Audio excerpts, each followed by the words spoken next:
আসসালামু আলাইকুম। সোশ্যাল মিডিয়ার আরো একটি ভিডিও বার্তায় আপনাদেরকে স্বাগতম।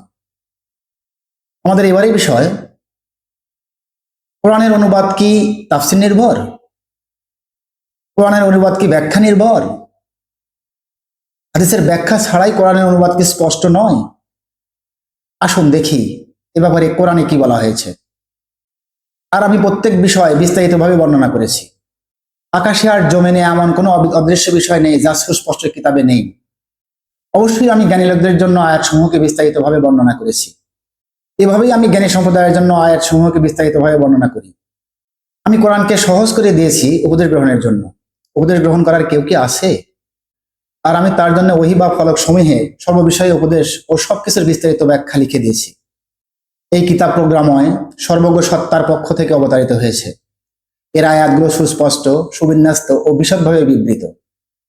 আর এভাবেই আমি আমার আয়াতসমূহকে বিশদভাবে বর্ণনা করি, যাতে অপরাধীদের পথ সুস্পষ্টভাবে প্রকাশ পায়।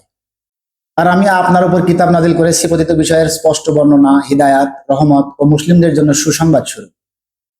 আমি কি আল্লাহ ছাড়া অন্য কোনো বিচারক অনুসন্ধান করব, যিনি তোমাদের প্রতি নাজিল করেছেন কিতাব যা বিস্তারিতভাবে বর্ণনাকৃত? নিশ্চয়ই আমি তাদের কাছে এমন এক কিতাব নিয়ে এসেছি যা আমি জ্ঞানের উপর ভিত্তি করে বিস্তারিত বর্ণনা করেছি, যা মুমিনদের জন্য হিদায়াত ও রহমত।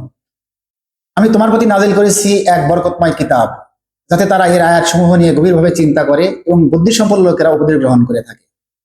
এগুলো আল্লাহর আয়াত, যা যথাযথভাবে আপনার কাছে তিলাওয়াত করেছি। সুতরাং আল্লাহ ও তার আয়াতের পর আর কোন হাদিস বা বাণীতে বিশ্বাস করবে? মানুষের কাছে কিতাবে স্পষ্টভাবে বর্ণনা করার পরেও যারা আমার নাজিলকৃত আয়াতসমূহ ও হিদায়াতকে গোপন করে, আল্লাহ তাদেরকে অভিশাপ দেন এবং অন্য অভিশাপকারীরা অভিশাপ দেন। আমি এই ভিডিওতে তাফসীর ও হাদিস ছাড়া বাংলায় অনুবাদ বুঝে পড়ার সপক্ষে কোরআনের আয়াত উপস্থাপন করলাম।